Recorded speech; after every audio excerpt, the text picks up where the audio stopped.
Good evening, all you gurus, and welcome back. And we've got another awesome Innate to Innate here this evening, and I have a very special guest. It's Dr. Alain Desaulniers.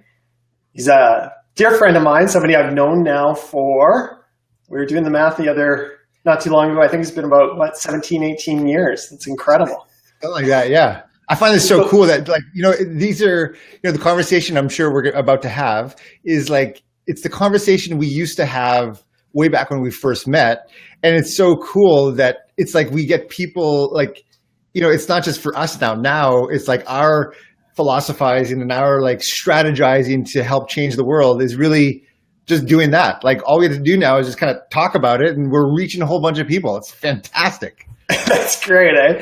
For sure. So cool. I remember meeting up with you at workshops and having talks until the wee hours of the morning, literally 5 or 6 in the morning. And we chat down things like this. And now people are actually tuning in and listening to us, just being ourselves. So Alain, I know you well, and I know that some of the people tuning in this evening don't know you as well as I do. So I'd love to hear just a little bit about your backstory, just to create a bit of context for the people tuning in. So tell us a little bit about how you got involved in chiropractic and to where you are today. Yeah, there's a saying that a lot of people use, I think within chiropractic, and I think also within professions and things that people do that they just have such a passion for, is that, they think, there's the idea that, I didn't choose chiropractic, but chiropractic chose me. And I feel super blessed and very honored that I grew up in chiropractic. My dad is a chiropractor. My mom is now a chiropractor. She graduated after me. All of my siblings, I have 2 brothers and a sister who are all chiropractors. 2 of my in-laws are chiropractors. We have a bunch of, we're up to 43 or 44 chiropractors in my family. That's incredible. It's awesome. And it's just something that I grew up in, and something that really, from a very, very early age, formed a lot of my worldview in terms of what life was all about. And one of the interesting things was that when I can't remember if I was between 13 and 15, something like that. And my mom and my dad were at the kitchen table. We're all eating dinner, and they were talking to me more specifically because I was the oldest of the 4 kids. And they said something to the effect of you don't have to become a chiropractor. There's a lot of chiropractors in our family. We hang out with chiropractic families. We go to seminars, and all of our best friends are they're all chiropractic families. Don't feel any pressure. We don't want you to feel any pressure to become a chiropractor. It's not a requirement, even though we all joke about it. But they said, however, when you decide to do something with your life, make sure that it's something bigger than yourself. And that is something that it just always has stuck with me. And when I was just graduating high school, I thought I wanted to do theater. I wanted to do, go to Broadway and, do all that stuff. I hadn't really actually even done a whole lot of theater up until that point, but it felt like there was something I really wanted to do. And when I got involved a little bit more with the Manitoba Theater Center, not for very long, when I was in Winnipeg growing up, I realized that the crowd that I was in, the tribe that was there, that culture that I was in, it was not something that really served me. It's really not something that I was interested in at all.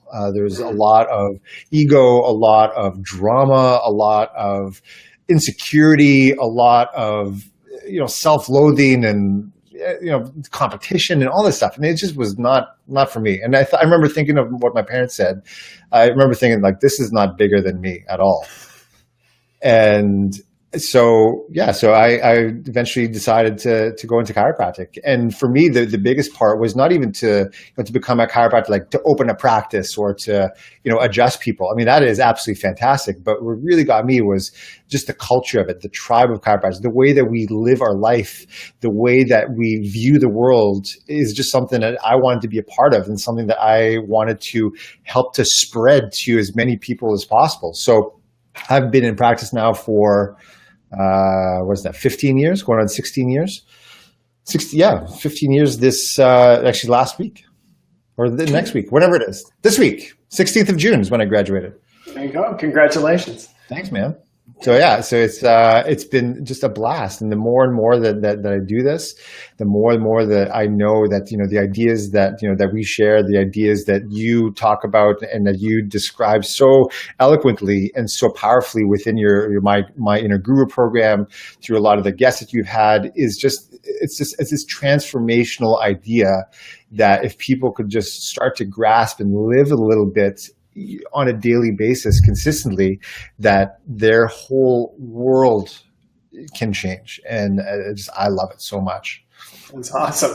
So, to be honest with you, I'm a little envious of your background, because, it's phenomenal that you had chiropractic around you from an early age. And myself, that wasn't my story. I was actually the opposite, that I was the first doctor in my family. And chiropractic was something, the viewpoints of chiropractic, I'm kind of a lone wolf in our family, and they're slowly coming on board, but it's certainly, a little different than where you're coming from. I'm curious, that old saying that you don't know what you have until it's gone. Was that true for you, that when you were just totally inundated in the chiropractic philosophy that and your upbringing, that you didn't really realize how good it was until you stepped out of it, and then you were like, wow, it's like pretty phenomenal what we have within chiropractic? Oh, absolutely. I remember when I first graduated, I made the awesome choice, and I look back on it, and it probably wasn't the best choice I've ever made, but it got me to where I am today, which is great. So it was all perfect. But I decided to move to a town in Alberta called Canmore, which is one of the most beautiful places ever. That I didn't know anybody. Literally knew no one. No one. Right. Decided to open a practice there, and I remember, everybody in my entire world up until that point was involved in the promulgation of chiropractic, was involved in the promotion of this big idea. And I just thought I was going to open my doors. I was going to use my, say a few words in the streets, and people were just going to flood into the office. And very quickly, I realized that was not true at all, that I felt like a huge outsider. And all of a sudden, I turned a lot of that passion and it turned into fear. It turned into anxiety. It turned into, thoughts of, that I'm just maybe not cut out for this world, that, it was really, really dark. And it was the first time I was in my mid-20s when I kind of realized, like, whoa, not everybody thinks like this. And rather than, sitting and kind of using the foundation of our big idea of this, this amazing principle, these amazing philosophy that we teach, I didn't use that foundation. I kind of went inside, and my inner guru kind of went running for the hills, and I got very depressed, and it was not a good scene for a long time. So, but yeah, it's very interesting. One of the things that I love talking about now is that what got me out of it was not my own thinking, because my best thinking up to that point got me to where I was, right. And it was the people around me. It was my tribe, and we talk about that word. We use that word kind of flippantly sometimes, but it's a very, very powerful word, very, very powerful idea. Is that the tribe, the people around us, act as the mirror, act as the support system, the encouragement that actually allows us to tap into our innate. And that's really what changed things for me. Yeah, absolutely. I remember coming out and visiting you in Canmore, actually, and it was interesting to see somebody who was like so lit up in school. And I think we all kind of had that coming out of school. We're so in our clan, and it was just what we did, workshops, friends. It was just, we lived and breathed and bled chiropractic and principled chiropractic. And then I think looking back at it, we had more balls than brains, but we all kind of jumped out and opened up our own practices, and it was like sink or swim. And some of us were treading water for a little while. And, I was there with you in that journey alone. As well, I came out to the Vancouver Island, and I was kind of a lone wolf out here for a while, and it was an easy time, but thank goodness I had the friends, the people that I knew I could call on, and the people that I knew who were going to reflect back to me what I knew who I wanted to be and could remind me of why I was a chiropractor and what this was all about. Before we go any further, I do want to just touch base because it's not just a conversation between you and I tonight, Alain. There's a number of people tuning in from around the world, which is really cool. This is live in Facebook world. So everybody who's tuning in, thank you for joining the program tonight. And we want to hear from you. I see Kate and Leah's already jumped on board and Heather Lynn as well. That's awesome. So we've got people here from Parksville and from Nanaimo and wherever you're tuning in from, we'd love to hear from you. So if you're on board tonight, just throw in the comment section. Say, hey, I'm here, and where you're tuning in from. We'd love to hear from you. And throughout tonight's program, if you have any questions for Dr. Alain, please drop that in the comment section. We're going to attend to that as much as we can. This is a co-creative experience. So, Alain, I know that something you really wanted to talk about tonight was the importance of the tribe.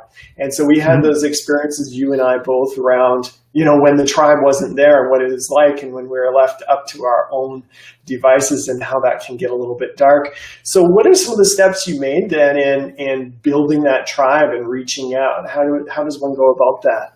Well, I think one of the things that for me, and this is, granted, did not happen in real time. This is a lot of this, I've come to this in kind of in hindsight. One of the things that I knew from the beginning, and something that has never really changed, that the people that I had around me, I trusted, with my life. And so there are people that I kept around, or the people, even when I tried to disconnect, that was one of the biggest things. When I got super depressed, when I was really down and felt like I was just a total failure, and, I was near bankruptcy and, all this stuff was happening, that rather than reaching out to people to get support, encouragement, help, accountability, all of that stuff that is really necessary, I retreated. And I think it's a very common thing. I see that a lot with the people that I work with now, is that the idea is that, we're all alone, and that no one else feels the way that we do, and that we're some unique snowflake in this life, and that that no one could possibly know what I'm going through. Well, and that's absolutely true, but there are patterns, and success leaves clues, and so does failure. Hopefully they leave clues as well. But one of the things that I found really interesting is that whenever I fell, the same people were there to pick me up. And I recognized that while I couldn't necessarily trust myself at the time, that I could trust these people, and those people took care of me until I was able to really trust myself again. And so one of the big things, recognizing who we have in our life is either destroying us or is building us up. And it's this interesting paradox. It's this really cool idea, and that's why I was just so excited to come on and talk to you about this. Is because you talk about this idea of my inner guru, which is absolutely great, right? But there's also, from the outside, without knowing what you actually teach, there's the misconception sometimes that all of a sudden that we're creating these islands of people, that I'm self-sufficient, I am just beyond anybody and anything, and I'm enlightened and everyone's not. And it creates this us versus them sort of thing, when it's really not that at all. It's becoming, it's this collective elevated consciousness. And I always remember a story. You and I have been to many seminars together, and there was one of our colleagues was speaking, and he was talking about his brother who was in chiropractic college at the time. He was a chiropractor. His brother was in college at the time, was just not doing great in school, was failing out a lot of classes, lost a lot of passion. And he went home to visit his brother I think it was at Christmas or one of the breaks. He went to go visit his brother and was following him around his office. And his brother's adjusting, and all of a sudden he turns around and his brother, the younger brother, is not there anymore. So he goes back to the other room and finds his brother like curled up in the fetal position in the corner of the office. And he's crying, and he's like, "What's going on?" And he's like, "I don't know what to do." He's like, "I'm failing out of school. I've lost all my passion. I'm here, and I just see all of the transformation and the miracles that are happening. And I don't know that I can do that doing what I'm doing now." And his brother said very astutely, and I'll always remember this. He said, "Here's what you're going to do. He said, when you're going to go home, you're the first week of school, when school gets back again, you're going to invite everybody that you hang out with. You're going to invite them all over. You're going to throw a huge party. I'm going to get you a bunch of kegs. I'm going to pay for this party. It's going to be the biggest rager you've ever been to in your life, and I'm going to pay for it. He said, here's what you're going to do. At midnight, when the party is like at its best, like it's just humping, you're going to get a chair. You're going to put the chair in the middle of the room. You're going to get up onto that chair, and you're going to look around at everybody that's there. And you're going to vow to me that that's the last time you ever talk to those people ever again. He said, because those people led you, like you're there because of them. That's who you decided to surround yourself with. So if you want something different, you need to start to decide, you need to choose to surround yourself with other people. People who have what you want, people who are doing what you want to do, people who think the way that you want to think. And I just remember that, yeah, it's so true. And I often do that. I'll kind of look around my life and think and look at the people that I have around me. And I say, like, is this serving me? Are these people serving me? Not a judgment on whether they're good or bad. It's just not good for me. This is not the path that I'm on. And, life is way too short to just spend it trying to appease people that we don't really care about, or who aren't really serving our highest self, or who aren't really filling us up and allowing us to really tap into our innate, to really tap into the genius that we have inside of us. And I think that's really cool, because there's this idea, I mean, not just in what we're talking about, but in business and in just human psychology, it's called selection bias. We have selection bias, meaning that we don't necessarily see things the way that they are. We see things the way that everyone else is seeing them around us, right? So we behave kind of the way that other people we see around us behave, right? Because that's kind of the world that we've created. So like, oh, well, they do this, so I must do this. Everybody does this, so that must be good, or that must be okay, right? And so we often talk about this idea of like common sense is also not that common. And we talk about a lot in our offices about, when people see, they'll come in with whatever ailment or physical condition, mental condition, whatever it is, and they think like, oh, well, it's just normal because everybody around me is suffering from the same thing. And we have to make the distinction between normal and common. While it's very, very common, while everything around you might be burned to the ground, that's not normal at all. Your normal, your essence, your true self is one of growth, expansion, contribution, love, connection, all of that. And so we have to look, if the selection bias that we have is creating chaos and creating destruction in our life, then I think it's time to, look to maybe start hanging out with other people. And there's also the other saying that is coming to me now. You're the sum total of the 5 people you hang out with. Something like that. Like, if you want to look at, the average income, your income will kind of be the average of the 5 people you hang out with the most. That type of, there's that whole idea. And so I think we discount a lot of times when we're trying to build ourselves up, the power that the tribe, the people around us really have. And that's why I'm loving, these sort of things that I can tap into, and watch. I watched the one a couple weeks ago with Dr. Suki, one of my best friends, and all the conversation with Kevin, and all these cool people that they're my friends, but are also the people that I get mentorship from as well. I think that's absolutely brilliant, and just getting to the point in our lives where we can allow ourselves to be mentored by our peer group, by our friends, by the people around us. I think that's a very, very powerful thing. Absolutely. My nickname growing up was Norman the Doorman. And the importance of the doorman. Okay, this is where I'm going with it. The importance of the doorman. We all need to have a doorman in our life, right? And that's the person who's going to monitor the people who are coming in and out of our lives. And we want to, do this like this is a upscale 5-star hotel that is like, only the best gets by here. And that's my standards. I'm just not just going to accept any friend here. So, Alain, you and I are very privileged. And I think, in many ways in that we have this circle of friends and we have all these chiropractors that we can reach out to. I think, the Minor Group program and the community that we're building here is really designed for the lay people where they might not have those avenues of resources. So what do you see as being the best steps or the first steps for somebody who maybe is hanging around with their high school friends and these are the people that they just knew growing up and they're going, holy shit, he's right. I need to make some changes here. And they're looking, okay, if I get rid of all these people, I'm left with nobody. Where do I begin? How do you see going about this? So I see it a little bit counterintuitively.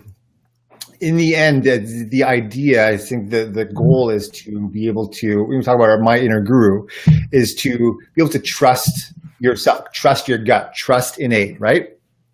To me, in the beginning, it's the exact opposite. It's trust yourself less. So you think about, if I have what I want, then, my thinking has got me there. But if there's a piece of me, if there's a piece of you who's watching this or listening to this that thinks, I'm really trying not to swear here. if there's something usually it's me though. And if there's a piece of your soul that is just dying inside, there's just something, this pang of something that you're like, there's this frustration that you're not where you want to be in life. I think one of the ideas is to trust yourself less, because here's what happens. We go through our day. It might be an awesome day so far. I get to Starbucks and I get a coffee, and all of a sudden the line is super long. And so I'm put behind my schedule.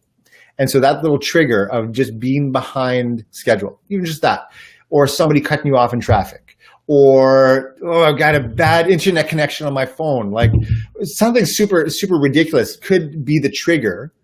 And from that trigger, we develop a feeling like, I'm frustrated or whatever it is. Without, by trusting that and that alone, that feeling, all of a sudden we start to develop stories. Mm-hmm. And those stories oftentimes lead us to not a very good place. And so really being able to examine the stories that we've created. And so it's, like I said, it's trusting ourselves less, in the sense that it's examining the feelings, the thoughts, the ideas that we have. A great book that I always recommend is by Byron Katie. I think it's called, I can't remember what it's called now. Loving What Is. Yes, exactly. And she asked the question, is that true? Mm-hmm. And I think that's such a powerful thing. So when we look at our thoughts, when we look at we think these people aren't really destroying my life. They're like, I'm in charge of my life. I'm responsible for me.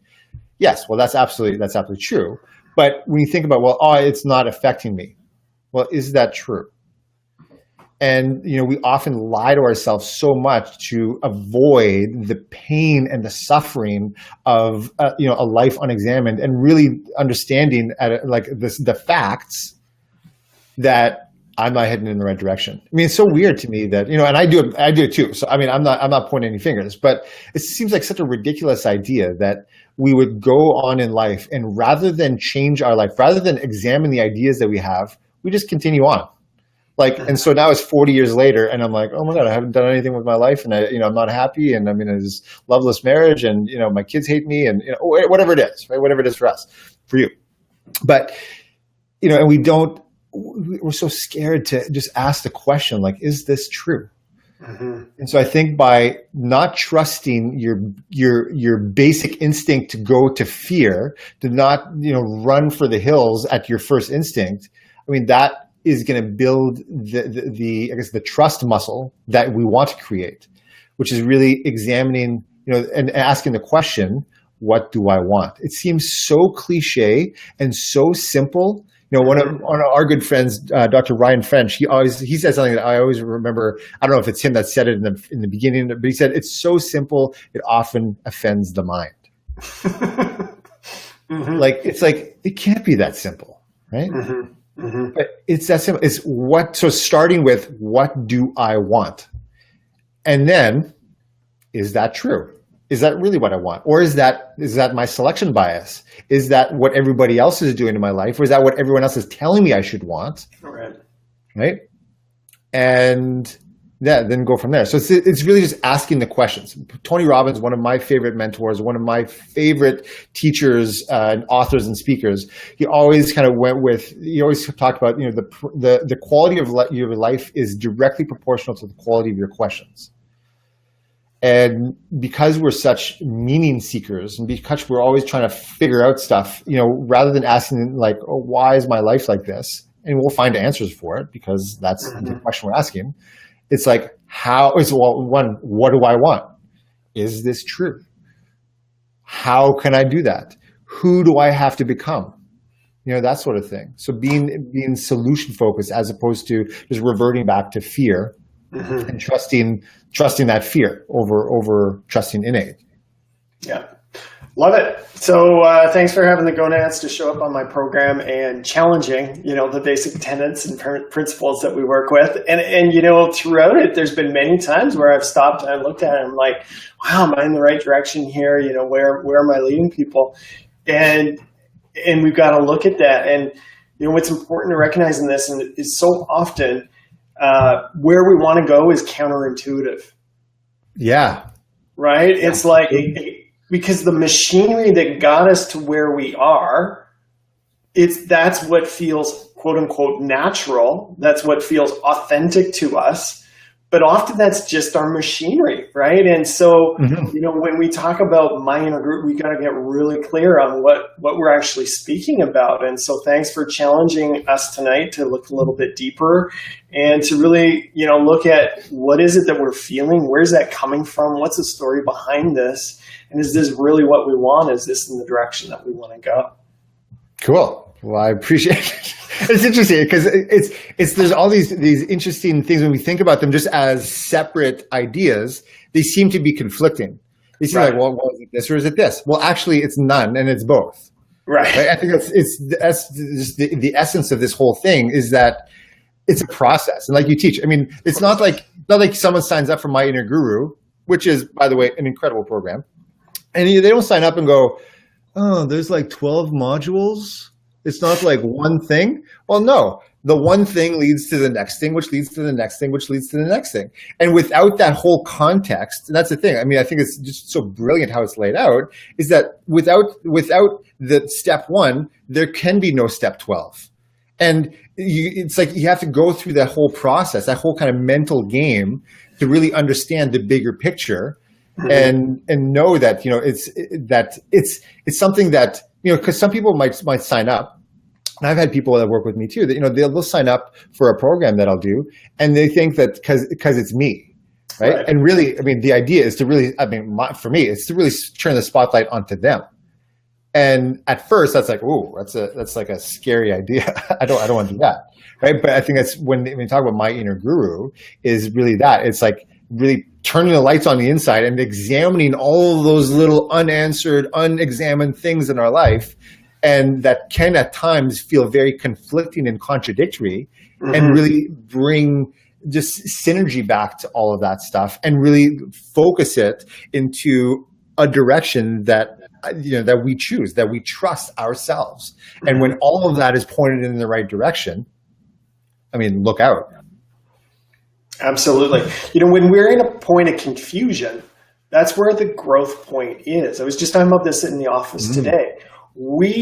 What we know we've already done, we're familiar with. Again, that's our behavior, right? Our natural tendencies. And then whenever we're at an edge where something new is emerging, it's like the confusion starts to happen. It's like, oh shit, I don't know the answer to this. But if we just hang with that, typically we'll pop to a new level, and then all of a sudden things get clear. So here's the invitation, everybody who's tuning in. If you're confused, you're on track.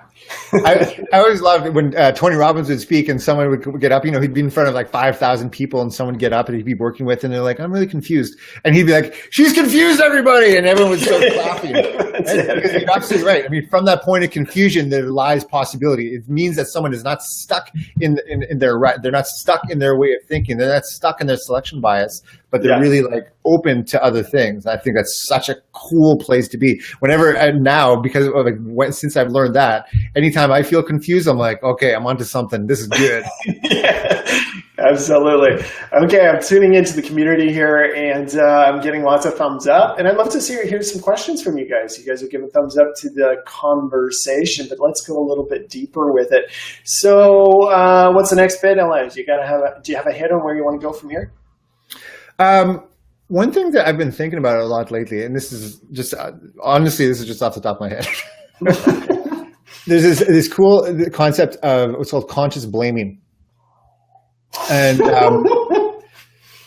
because it pertains to our tribe, right? It pertains to how we develop as people, and so often when we're tuning into ourselves and really developing who we are, there's in the beginning when we're in more of that like a victim mentality potentially, when we're trying to figure things out, when we are confused, we have the tendency to look outward and say, oh, I'm like this because of you. I'm like this because of this, right? Yeah. And so we tend to will blame people, for all of the things that have happened, right? We can blame people, or we can blame our past, or we can even blame ourselves. Some people get so good at knowing themselves and their patterns and their issues, and it just becomes like a PhD in it. Yeah. But on the flip side, okay, it's like once we're because if you're watching this right now, it means that you are on a path to something better. It's because you recognize something that is deeper within you, that you know that you're built for something more. You know that there's more inside you that you can give. You know that there's more inside you that you can love. There's more inside you. And so when we look at on the outside, if you're going to blame everybody else for all of the predicament that you're in, then guess what? You need to also blame them for the predicament you're in now, which is watching this and getting better. Because if it wasn't for those challenges, if it wasn't for the fact that you felt unloved when you were young, if it wasn't for the fact that you were cheated on when you were younger, you would not have built the resilience that you have right now and have become the powerful person that you are now to say, maybe, I will never allow this to happen to another person. Mm-hmm. Right? And what a gift that is. Right. And so because of something, so it's reframing kind of the blaming that we have, which is what's caused us to be here. It's what's also like, well, I also have to give gratitude and blame them for all the great things that I'm doing now too. Mm-hmm. So it really turns this whole thing into like, it's like everything that happens is a potential for something more, mm-hmm. right?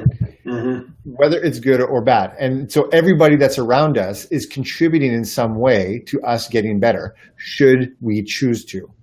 And I think it's one of the big keys is that choice is up to us.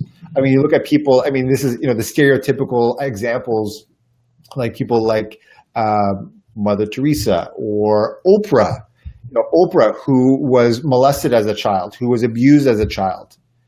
Had she not gone through that? I don't know. We don't know. But I don't believe that mm-hmm. she would have been the Oprah that we know today. Mm-hmm. And what a gift that was, right? Mm-hmm. I mean, not that I wish any of that on anybody, right? Mm-hmm. That is absolutely deplorable for that to happen to anybody. But the idea that, even though we might be a victim of circumstance from the past, whether it's not our fault, it's still our responsibility, right? Mm. Whether or not I had this amazing childhood and I had this amazing family and this amazing tribe with me growing up. And when I left that, I realized at first I remember blaming them they didn't show me how life really is. Right. And I was like, well, no, but that's not me. I'm responsible. I'm responsible for this from now on. Mm-hmm. And my tribe I can blame them for all the bad stuff that's happened, or I can also blame them for all the amazing stuff. Yeah. Love it. I'll often meet clients in the office who are really stuck on something. Maybe they lost a spouse, or there was infidelity, or maybe just some horrific thing in their life. And I'll challenge them. I'll say, okay, so your mind has been really good at tabulating all of the hurt, all of the problems this has caused you, all of the negative things that have come from this. I want you to go home and tabulate a list of 100 ways this has positively influenced your life. Lessons, opportunities, people that have come your way as a result of this.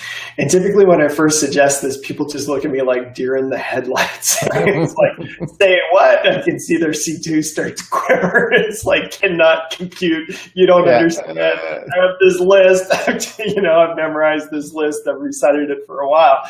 And then they go away. They come back a week later and they've tried pretty hard. You can see it. And it often is 2, 3, maybe 4 things. And it's which is a success, because before that, they might not even had, awareness of those 3 or 4 things. But if they stick with it, next week they come back and they've got 30 or 40 things. And then soon they're like, you know what, this is amazing. What I used to see as a major issue in my life, it really was a blessing in disguise. Our wounds truly do become our gifts. And if we can dive into that cave that we fear to go into and look at it from a more conscious perspective, I love this conscious blaming, right? It's like, what's the opportunity in this? What's the lesson in this? So we got a question here. This is coming from Leah, and she asks, so do you have a first step to get out of the confusion? So we're backstepping a little bit, but that's okay. Yeah, well, I think it's just asking the question. 2 questions. What do I want? And is that true? I know oftentimes when I think about what do I want, the first answer that I get is really not what I want. It's like it's on the way. It's maybe on the way. And oftentimes we think about what we don't want more than what we do want. And so it's just asking the question. So if we don't know where we're going, then a first step is nothing, right? Like it's like the idea of the Cheshire Cat in Alice in Wonderland. Right. Alice comes to the fork in the road. She meets the Cheshire Cat, and she's like, "Oh, where do I go from here?" And Cheshire Cat says, "Well, where do you want to go?" And she's like, "I don't know. It doesn't matter." And then he says, "All right, well then any road will take you there." Mm-hmm. If we don't have a clear direction, then but that's a little odd, because if you're in confusion, you can be confused for a couple of different reasons, right? You can be confused because you asked the question, you don't know the answer, or you could just have not asked the question. So I think, one, if you're not asking the question, then it's ask the question, what do I want? Is that true? Mm-hmm. And then from there, it's examining and then you kind of look around you and like what's being mirrored back to you, right? When we talk about our tribe, I always talk about this idea of the power of association, that, the people around us will mirror us and who we are and what we want and all of these certain things. And I think about it from the standpoint of like, if I hung out with people that were like this, I thought like, man, this guy's like super compassionate, really successful, but I'm not that. I might think that. But because of, we were talking about right before we started, there's, one of the, I don't even know where it comes from, but Dr. Richard Santo, who's a guy that we love to see speak, he always talked about this idea of the wolf.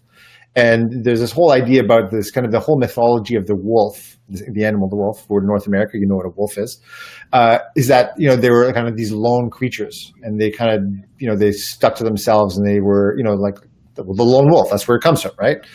But really, that understanding that there's a pack, the pack of wolves. That's really where the power comes from. And actually, they are not just these lone creatures.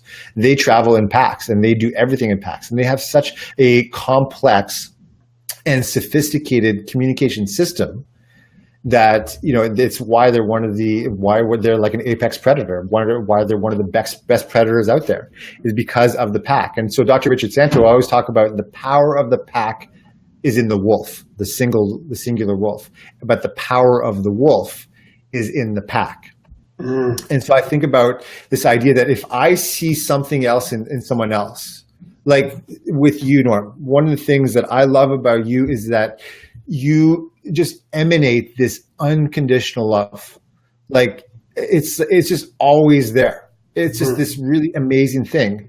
And one of the things that I think about, I remember at one point thinking like, oh man, like I would love to be like that. But now I think about, well, hey, if I can recognize that in him, it must mean is that I have some sort of receptor for that. Like it's in me already. Like if someone was watching this and they only spoke Cantonese, they would have no concept as to what was happening. The message, whatever powerful message we have today, goes whoop in one ear, out the other, because there's no receptor for it. They don't understand the language, right? But we know that there is not just communication by like verbal language, but there's nonverbal communication, which is the bulk of communication, right? So these nonverbal cues, when we look at other people and we see, oh man, like I really admire that in that person, it's because you already have it inside of you. If you didn't have it, you wouldn't recognize it. Mm-hmm. Mm-hmm. So knowing that, when we look at, being confused about like, oh man, well, recognizing that by looking out and seeing all of these things that you might admire in other people, it's because that you have it within yourself already. Spot on. Cool. So we're going to pull up another question here. 1 second. It's coming from Karen. Thanks for joining the program, Karen. Karen writes in, she says, I understand the importance of tribe. What about real family that you love dearly and enjoy, but they are not growing? I have a sister who is my best friend, and I don't want her to change, and she has no desire to, and I don't want her to change, and she has no desire to change. Is it still okay to hang out with her and accept her just as she is? Is that a question for me or is that for you? That's a question for you, man. For me. Yeah. I would say, yeah, it's absolutely still okay to hang out with her. I mean, she's your sister. Okay. If the question, I have a sister who is my best friend, if you already think that she's your best friend, then absolutely. Mm-hmm. And yeah, and I think one of the interesting things about when someone says, I don't want to change. And, it's often because of the resistance, because they feel like the pressure that someone else might be wanting them to change.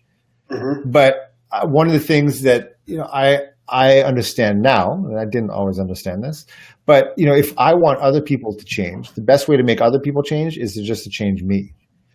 Mm. Because the power of my questions, I always think about this idea of, who do I have to become? That this, whatever problem I have, whatever question I have is answered. Who do I have to become? And when I start to elevate my own self, then the people around me actually aren't even the same people. I don't see them. Right now, I'm seeing people at my level of existence now, my level of thinking. But so let's say from an angle. Let's say like you're like vertical here. If I'm looking at somebody from this angle here, they look a certain way. If I look at them from here, they look a very certain or different way. Sorry, you can't see my hands way up here. If you look at them down here, they look very different, right? So from depending on where we are, other people, the outside world looks different. And I also think that when someone is, they have some sort of thing that they're stuck with, like there's like this, you just wish they could change. You wish they could like see what you see. I think it's a fallacy to think that they don't see it. Mm-hmm. Like, I know that when, okay, so here's something about me. I have some issues sometimes, and I have, some self-doubt and self-loathing and all kinds of self-doubt things about weight and fitness. For the last year, my daughter, who's now a year old, doesn't sleep all that much. Well, she sleeps a lot, but not when I want her to sleep, not when I'm sleeping, right? So I'm up a whole lot. And so there's all this stuff, this whole lifestyle has changed. And so one of the things that kind of went to the wayside for me, because I remember thinking, I need to take care of them before me, is that my energy levels went down. I put on a little bit of weight, all that stuff, right? And so that happened. So now I'm in the process of, I've recognized that I need to put myself first. I need to take care of myself. But also along the way, I'll get people who are, who mean very well, who just make little jokes about, a little love handle here or whatever there. And I will dismiss it. I mean, I don't necessarily do it, but it's a common thing. People will just be like, well, I'm fine the way that I am, or, I love who I am. And, and that's great. But there's also, by the reaction that they have, if they get a little bit defensive about something, if they're, you can feel like, they're not quite right, then that it's not just you. Like they feel it too, but they may not have had the power within themselves to ask the questions that you may be at the level that you're asking. So the best thing that you can do, the best thing that I can do is just be a better me. And by being a better me, then that allows them to then also not come up to my level, because I don't want to say like I'm better or higher up than someone else. But if someone, they recognize something in you that is admirable, that is like inspiring. And so if that's something that will allow someone to want to change, right? And I think it's just a beautiful place to be. So when I start to feel better about myself, then all of the other things that other people, people make comments or have, they feel like they're the same type of thing. It just allows them to elevate and start to look inside, and because you've had the courage to do it yourself, and they're not alone. Yeah. You just act as lead by example, that sort of thing, right? Yeah, beautiful. I think you make a really good point too. When we change the way we look at things, what we're looking at actually changes. This is something that I speak a lot about in the office and through the Minor Guru program. And, and it's true through quantum physics. We see this. I had a real firsthand experience of this once with my father. My dad is, he's somebody who's kind of fatalistic around his health. He goes to see his chiropractor for sure, but he also goes to see his medical doctor quite a bit. And he loves to kind of complain about his health, and he's on a number of different medication. He's on less now than he used to be. But the story centers around about 5 years ago. He came out for a visit. The World Curling Championships were on. And you're Canadian when? This is it, right? He flew out from Saskatchewan to come and watch the World Curling Championships in Victoria. And so you want to get all the way through chiropractic college. I phoned my old man and I would share with him about all the neat things I was learning, and I'd try and encourage him about, the importance of exercise and nutrition and making some positive changes in his life, and the importance of positive mental attitude and all these great things. And, it really felt for a lot of the time that I was kind of knocking on dead doors, change wasn't happening, and I would try and try and try. It was hard work and not a lot of change. And so then I hit a point in my life where I said, forget it. I'm not going to try and change him. I'm just going to love him for who he is. And so we went to the World Curling Championships. And, those of you who watch curling on TV, it's somewhat interesting with the announcements. If you ever watch it live, it isn't all that interesting. It's this chess game on ice. It's cold. We're sitting on cold bleachers, and it went on and on and on. And we spent, a day and a half, 2 days, actually 2.5 days in Victoria watching this game. And I made a pact to myself. I said, Norm, for this whole weekend, you are not going to tell your old man to do anything different. You're not going to try and teach him. You're not going to try and change him. You're not going to scold him. You're not going to do any of that. You're going to drop all of that old behavior. You're just going to love him for who he is. And we sat and we enjoyed this curling game, and we just chatted. And it was just stuff that he wanted to chat about. It was kind of superficial, but whatever. We engaged in conversation. It went on and on and on. And then the end of the weekend came. He flew home. He phoned me up about 2 weeks later, and I kid you not, he phoned me up and he's like, hey, I wanted to tell you, I quit taking one of those medications. I was like, oh, that's interesting. So that means what? You used to be on 7, you're on 6 now? He's like, no, actually, when I was out in Nanaimo seeing you, I quit taking that one Mexican drug, and come to think of it, I'm down to 4 now. Nice. All this change happened effortlessly. I did not have to tell him to do any of this. It just happened by me releasing my position and the way I was seeing him, right? It creates such a kind of a static how we see people, and I just loved him for who he was. And I gave him enough space to kind of find his own independence and to make some changes. It was phenomenal. I share that story often with people, and they take it upon themselves, and I hear some pretty awesome stories. So, Karen, that's back cool. At you. Just love your sister for who she is. You might be surprised at the changes that might come. Yeah, it's like the old saying, people don't care how much you know until they know how much you care. Yeah, big time, eh? For sure, for sure. Absolutely. So I do want to touch on Innate tonight. I know you're somebody who you've been in the chiropractic community for a long time. You've read a ton of BJ Palmer, who's really the fellow that popularized Innate. And so I want to hear from you, your concepts on Innate, and how do our lay people, what is Innate to an average person? How does this function in our lives? Well, to me, the whole concept of Innate is, it's exactly what you teach. My inner guru, it's the voice. I like to just call it the voice. It's the, the we voice within, like BJ also used to talk about. It's the, the fellow within. It's the, it's good. Whether you hear the voice of Morgan Freeman inside of your head, or whether you hear Gilbert Gottfried or whoever it is, it's the voice that speaks to us in those moments. And actually, it's funny as you're asking that. I was thinking about someone was asking me a question the other day, and they're saying like, how do I know if the voice that I hear is actually innate speaking? If it's actually the voice, like, how do I know? And this is the most common question we get on the program is like, how do I know if I'm listening to the inner guru or the inner ego? Right. And so I was like, oh, that's a great question. And I didn't have an answer for them right then. So, so I thought, to me, the innate speaks, like when innate speaks, there is a calmness to it. There is it's like a big breath. It's like a warm hug. It's like, and a soft kiss on the cheek. Like that's what it is. It's never hurried. It's never frantic. It's never super, super passionate, or it's never super, super angry. It's just like the voice of reason. Like someone says something, you're like, oh, yeah. It's simple. It's like, yeah, I get it. Yeah. Yes.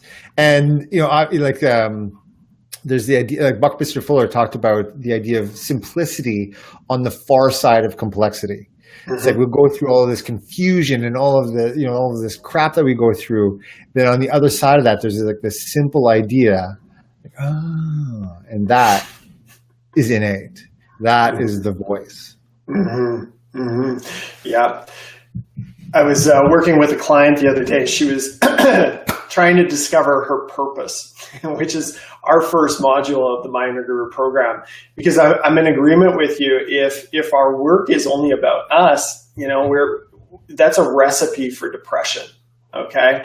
But the moment we have something bigger than us that we're guiding our lives about, now that juices us. And she came in and this is just a lovely gem of a woman, and she's banging her head against the wall. And she's like, I've been doing this module now for like 3 weeks. I just can't figure out my purpose.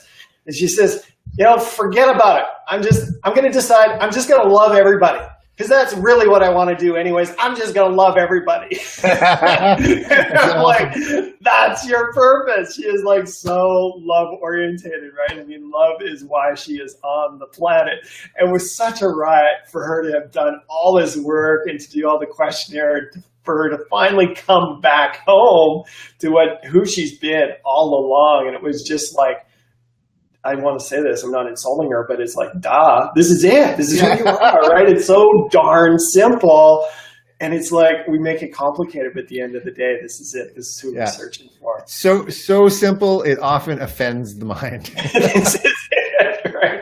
Absolutely. Cool. Yeah. This has been an awesome chat, buddy. I could go on here all night with you, and maybe we will, but I think at some point we've got a daughter at home that you want to get to. She's absolutely adorable, by the way. So I want to touch on that. I know she's really near and dear to your heart right now. So tell me, what's been something that, Alain's, that's really helped? What has been the biggest growth point that has happened for you in parenthood? Oh, how has this really helped mold who you are? She's a gem, beautiful girl. Oh my goodness, just amazing. One of the biggest lessons that I got from my daughter, like she's 1 year old now. She just turned 1 week and a half ago, 2 weeks ago, something like that, a week and a half ago. And in that whole year, she has not made me one sandwich. What? All right. She has not changed herself once. She hasn't done anything. There's the delay. We got Heather's laughing. And seconds later, yeah, it's awesome. Okay, so she hasn't all of that. She doesn't change her diaper. Yeah. Yeah, she has done nothing. Yet, her very existence, just the fact that she is there, has allowed me to see how deep my soul really goes. I had no idea. Like, I've heard people say it, but I had no idea the level to which I could love another person. And I love my wife equally as my daughter, but it's a very different love. And it is just so, so deep. And I thought about that, over the time span that I've known my daughter this whole year, that she has, done nothing for me except her existence. And I think my parents might have thought that about me. My mom and my dad love me so much. I know it. They tell me all the time. They show it to me. They are just so loving, and they're just awesome. I think they're I'm very biased, but I think I have the absolute best parents in the entire world. And so if my daughter, who has made me 0 sandwiches, can be so loved. Oh, and there's my mom. She's coming. Still do. Love you, Mom. Awesome. If my daughter is loved so much just because she exists, then so am I. Like we were talking about, if I can see it in other people, it's probably because it's in there within me as well. And so me just existing, I don't need to say some fancy words. I don't need to do anything but just be. And just me alone, the very fact that I exist is enough. And from that standpoint, then I can decide, I get to choose what I do with that. But at the core, I am enough. And that is the biggest thing that my daughter has taught me, because it's something that I've struggled with over the span of my life, is that feeling a sense of worthlessness, feeling a sense of like I'm not good enough, feeling a sense of that I need to change, that I need to do this, and maybe if I say this thing, or maybe if I do this thing, or maybe if I wear this shirt, then maybe I'll be enough. But at the core, it's none of that stuff. It's just, it's me. It's the voice. And that is enough. And that is, I can't, I hope that I do my daughter proud for showing me that. Like, I want to show that to people, that, that's the crux of the message that I hope to take for the rest of my life, is to show people that you are enough. That just because you're listening to this, because you have, ears to hear this and eyes to see us, to know that you matter, that the ideas that you have matter, the love that you want to share matters, and that just that because you exist, you are enough. What a beautiful message. What a beautiful message. So shout out to my daughter, Ev. Absolutely. Yeah, I was just sitting with my counselor last night. Was that Tuesday night? Yep, Tuesday night. And that was the message she gave me. It was just like, Norm, who you are is enough. At the end of the day, I couldn't be anybody else if I tried. Right? It's like, we are who we are. This is it. This is me. And layering anything else on top of it just gets messy, confusing. It's a whole bunch of work anyway. So here's a shout out to all you people out there. Word up from Dr. Alain. Who you are is enough. All right. So excellent. I want to get a BJ Palmer quote from you. So BJ is one of our main teachers here. So do you have a favorite BJ Palmer quote as we kind of pull things together? So I'm going to be contrarian again. I'm going to give you 2. All right, awesome. Go for it.